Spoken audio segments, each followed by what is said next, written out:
Welcome to The Explainer. Today, we're going to completely shatter the myth that your intelligence is permanently fixed at birth. So let's jump right in. Think about this for a second. What if your IQ isn't actually fixed at 18 or 25 or even 50? For decades, we've all been sold this idea that intelligence is just some genetic lottery. Either win or you lose. The common belief is that you hit your 20s or maybe your 50s and you're just stuck with the brain you've got. But it turns out the absolute smartest people in history tell a very, very different story. Some of the greatest minds in history actually started out with, honestly, incredible disadvantages. Just think about their early labels. Albert Einstein, he was actually considered a slow child. His teachers literally thought he lacked intelligence. Then you've got Thomas Edison, who was expelled and labeled unteachable before he went on to master invention. And Charles Darwin was just your average student who absolutely hated memorization, yet he completely revolutionized biology. What this proves is that it wasn't their genetics or their fancy schools that made them geniuses.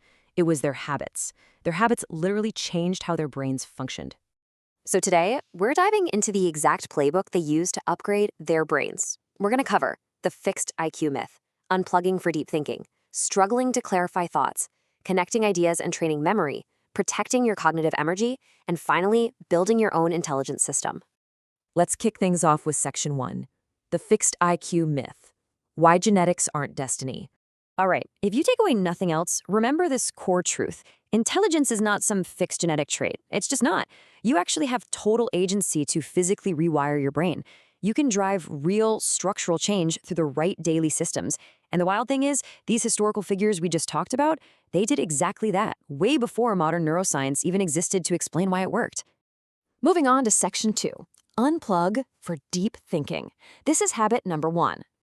Now, there's a pretty stark contrast between what society constantly preaches at us and what science actually proves.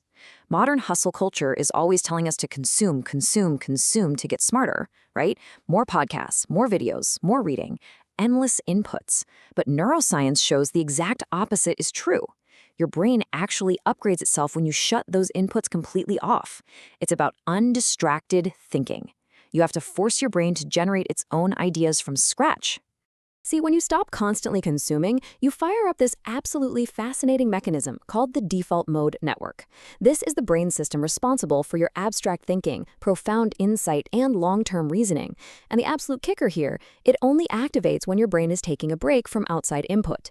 This network is literally the home address of creative intelligence. Think about it. Albert Einstein didn't discover relativity by endlessly scrolling or looking up the answer in a textbook.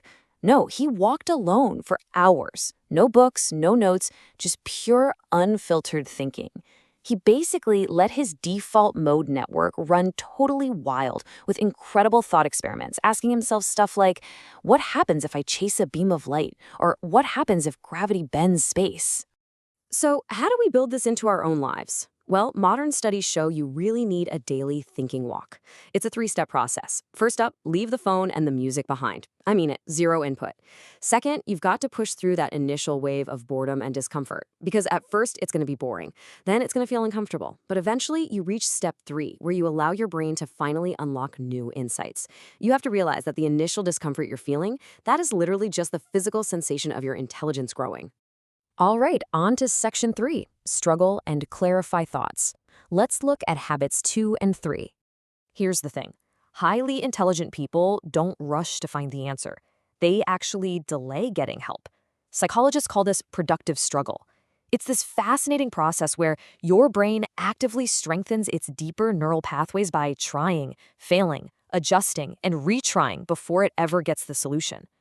Benjamin Franklin deliberately trained himself using this exact method. He'd read an essay, hide it away, and then try to rewrite the whole thing from memory.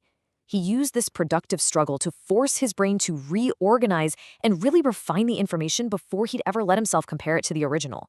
And that brings us to how we write. Most people write just to record things, typing out facts just to store the information somewhere.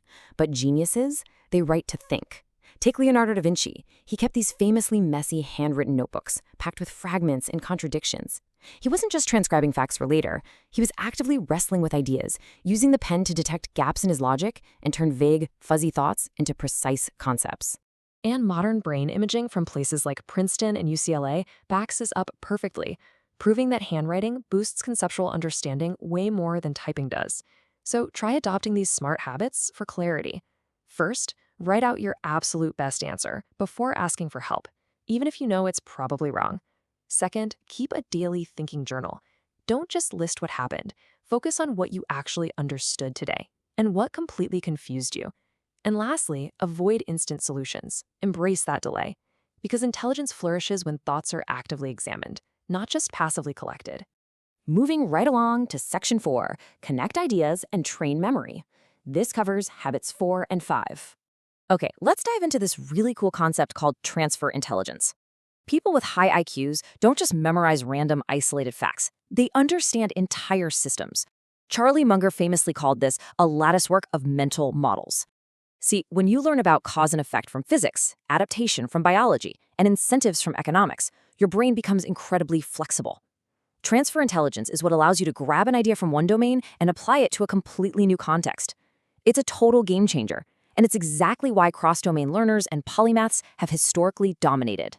Now, memory isn't some separate thing from intelligence. It's actually the foundation of it. MRI studies literally show that using deliberate memory techniques builds denser, highly efficient connections in your brain.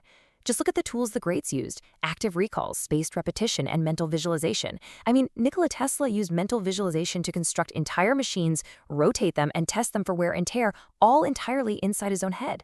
No way, right? But it's true. To make this actionable for you, try following this weekly system. It'll prove to you that memory is actually a trainable skill, not just a natural-born talent. Step 1, learn one conceptual idea completely outside of your main field of expertise. Step 2, practice active recall. Try to pull that new information straight from your memory before you look at your notes again. And Step 3, explain the idea out loud. Pretend you're teaching it to someone else and do it without using a single note.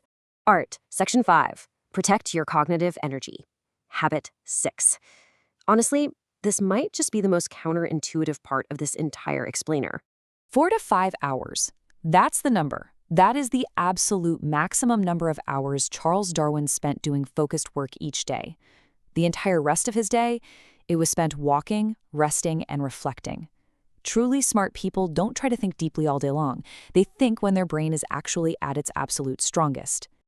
Darwin instinctively knew what modern science is now totally confirming for us. Constant stimulation, sleep deprivation, and chronic stress absolutely wreck your executive function, which is a massive component of your IQ. Your brain doesn't upgrade while you're furiously hustling. It upgrades while you're recovering. That's why you have to prioritize your cognitive recovery toolkit. You need deep, restorative sleep. You need daily physical movement. Get some regular sunlight exposure. And yes, make time for scheduled, guilt-free boredom. Because boredom isn't a weakness, folks. It is vital cognitive recovery. And finally, Section 6, build your intelligence system. Let's get into the final takeaways. If there is an overarching takeaway from everything we've talked about, it's this: intelligence is a system. IQ upgrades happen through consistent systems and deliberate recovery, definitely not through endless hustle and quick little life hacks. The smartest people in history didn't obsess over being smart. They just built the right systems and let their intelligence organically grow from there.